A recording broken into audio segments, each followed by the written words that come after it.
Hello, James. Hello, Jan. Welcome back to Bogpaper Towers. You haven't been here for a while. It's lovely to be back. I've been away in the country. That's why have you been there? Well, I've moved to the country, out of London, after 25 years as a Londoner. But I've done it for at least two reasons. One of which is that I wanted to give my children the chance to kill things with shotguns. I think it's very important in the child. Not people, though. Well, that's why you left London. When things get bad, it may be necessary to do that. Yeah. And that's you've stolen my joke now. I was going to point out that the other reason I moved to the country was in order that I could have access to the food supplies, which are going to be denied you Londoners when the shit hits the fan. Well, that's nice to start our first podcast. Yeah. Well, look, it's not as if the news from Europe is very good right now, is it? No. And I don't really think anyone knows what's going on in Europe.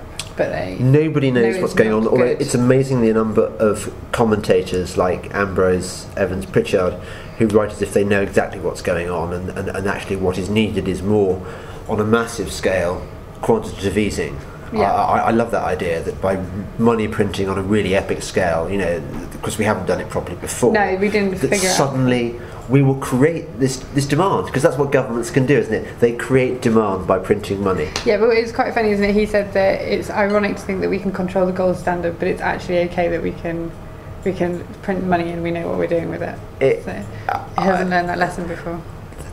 I'm really afeared when I read most of the media at how strong the force of Keynesian thinking still is, and it seems to be dictating all our economic policy since 2006, 2007. Well, I think quite a bit before that, or else you would be where we were actually, now. Well, that's true. Actually, Keynes was around in the 30s, wasn't he? Yeah, exactly. It is why we are where we are, and it's a nonsensical notion that the idea that we can, that by spending more money, which is just borrowed, or taxed from nowhere, or printed, that somehow government could create wealth for everyone. Because if that were the case, then presumably the logical thing to do would be to borrow on a massive scale and print on a massive scale, because the economic growth you'd get would be like nobody's business. Well, yeah. Well, why haven't they realised that?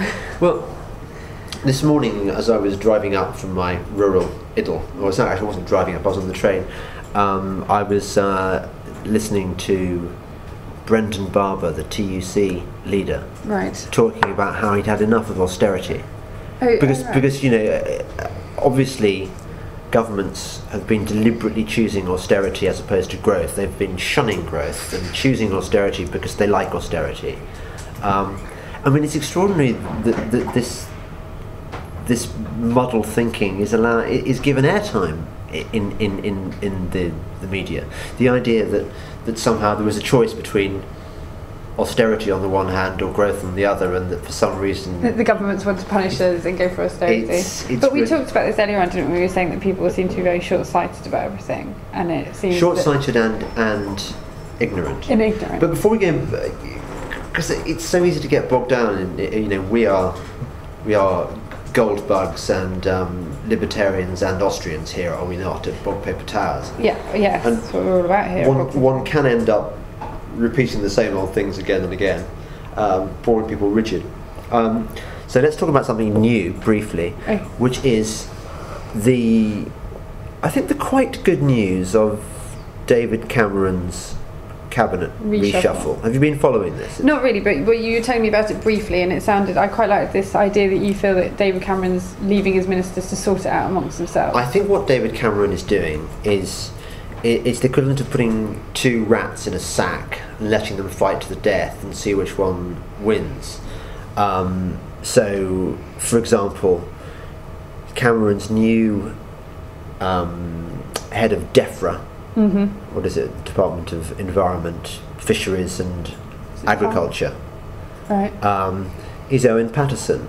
Owen Paterson is on the right of the Tory party. Now, you wrote about him before, didn't you? And we put this on Bogpaper. We had some good responses about I went to talk in Owen Paterson's constituency, and Owen, who's a very decent sort, invited me up, I think in order to show his constituents that although many of his colleagues in the Tory party were a bunch of limp-wristed, tofu-eating, sort of panty waists, that he, Owen Paterson, was a believer in the true conservative values. And oh look, here is James Delingpole, red in tooth and claw, to deliver this tub-thumping speech reminding you what we're all about. And but I came away with a very favourable impression of him. Well, you described him as the soundest politician. He's very, very sound. I mean, there's not much competition in the Tory party at the moment. I'd say who's sound? Douglas Carswell, Owen Paterson. I think there's a few others, like Priti Patel is meant to be. Steve Baker is very good. Yeah. But anyway, Owen Paterson, who has been exiled for the first 2 years of the Cameron administration in Northern Ireland, Ireland, where he's been off everybody's radar and doing a very successful job. I mean, you judge a Northern Ireland secretary's success by how little Northern Ireland appears in the newspapers, and it appeared very little indeed. He's been quite quiet. He's done a good job. So Paterson is now taking over this department with whose responsibilities include the environment, and whose responsibilities within the environment department include deciding whether or not Britain goes ahead with fracking for shale gas. Now, as we know, we've got 200 trillion cubic feet of shale gas under Blackpool alone. I do remember we talked about this before, and it's not going to need 10,000 holes in Blackburn, Lancashire. That's a different place. Almost worked. But what it's going to mean is that Britain suddenly has access to cheap energy, the kind of cheap energy that this coalition has been busily denying us in its insane quest to put up more bat-chomping, bird-slicing eco-crucifixes all over the country, which as we know are subsidised to the tune of 100% onshore and 200% offshore. I mean, they are an absolute I hadn't realised it was that much. Economic disaster as well as an environmental disaster. So it's good news that Paterson is in running DEFRA. Of course, this is going to lead to a lot of sparring with the chap who's in charge of the energy and climate change department, which is what's his name? I forget. Ed Davey, who was a Lib Dem. So you're going to see much slugging it out between those two. So do you think it's worth on Bogpaper we maybe have a number of rounds between each set of politicians that have been paired together? Who survives? I think it's an awful shame that Cameron is not leading on this. I mean, Cameron should be saying, look, I want to rescue our economy by giving us cheap energy. He's not doing that. He's actually washing his hands of the whole business and letting his ministers fight for supremacy, because that's Cameron all over. He's a compromiser. What was the line he said earlier on? Cameron feels it would be better for everyone if he was Prime Minister. Well, there was a very interesting piece by Ben Brogan of the Telegraph the other day, and Ben interviewed 3 or 4 of Cameron's closest associates in the cabinet, the ones he really trusts, and they gave a bit of background briefing to Ben on what Cameron is really like, what he really believes. And what Cameron really believes, it turns out, is that David Cameron really ought to be Prime Minister of Britain. That is his primary motivating factor. He's not trying to save the world. He's not trying to boost the economy or any of that. He just thinks that, I'm a jolly good chap. So you listen to me, and I won't rock the boat too much, and there's an end to it. So, yeah, Cameron is not the Prime Minister that those of us who believe in small government would like. And although this is a step in the right direction with the Paterson appointment and a few of the other appointments, I wonder whether it's not too little too late. Oh, really? Well, particularly with regards to Britain's growth policy or lack of it. I mean, I don't like the phrase growth policy, because growth policy implies that it is government's job to create growth and jobs. Which is of course a nonsense. The governments cannot create growth through action. They can do it through inaction. They can do it by getting out of the way, reducing red tape, reducing regulations and everything. And that would be fantastic if they could do that. It's just so easy. Yeah, but meanwhile, so we feel that things aren't looking great in the UK. Yeah. But things aren't looking as bad as they are on the other side of the pond. Well, the bigger picture, of course, is what's happening in the Eurozone. Which at the moment is slightly benefiting us because things are looking so bad over there. It's the Eurozone is so bad that it's making Cameron look almost vaguely competent. Yeah, only vaguely. Only vaguely. At the same time, we know this is not going to last. We know that the euro is going to go tits up sooner or later, and the only question is when. And at the beginning of the year, I did a Spectator column in which I was making my predictions for the year. Oh yes. And I said, well, I think one of them I said something like that. Even though it will always think like everything's going to collapse, they will always find a way of holding things off. Yeah. Just a bit longer, which is good news for those of us who need to find ways of hiding all our assets before the confiscatory, moving to the country, getting the ammo, getting the barbed wire, the claymore mines, and of course stashing our gold coins in different hiding places and not telling our wife, because otherwise when the bad men come they'll threaten her and we'll give away the secrets. I think mentioned she's going to spend it, but no. Oh yeah, well that's a good point. Yeah, thanks, Jan. Yeah, so the latest round in this ongoing saga is the German Constitutional Court, which is happening on Wednesday. Wednesday, which is trying to decide whether or not the ECB big bazooka, the latest round, fund in the pact which they're proposing, is constitutional. Is constitutional. And my guess, it's only a guess based on everything that's happened in the previous 4 or 5 years, is that they will muddle their way through. Oh, completely. I think even if they rule it isn't, then there will be a way to muddle their way through. I suspect what will happen is they'll rule it is constitutional, but there are limits to what they're allowed to do. Yes, they will. They'll do what seems to happen in almost all manner of world negotiation, be it over carbon emissions or the ECB, that they'll give just enough to keep the machine rolling and promise for this is up for further discussion next time on the occasion to be announced. Yeah. And this will happen, and eventually the bond markets or somebody will get spooked and then we'll have total monetary collapse. And then when are you reckoning? Oh, I don't know, because if anybody asked me at the beginning of the year when Greece would leave the euro, I would have honestly said by the end of this year. Yeah. But who knows? Because they, like you say, they can keep making new announcements and dragging it out and keep printing more money. Yeah. Which is good for gold. Good for gold, isn't it? And we were talking about this. We were seeing record numbers of gold purchases across Europe, along with withdrawals, particularly You were telling me Spain. something fascinating about Portugal. Tell me about your Portuguese thing. So in Lisbon, the cash for gold shops are actually closing down now because people have run out of scrap gold to sell.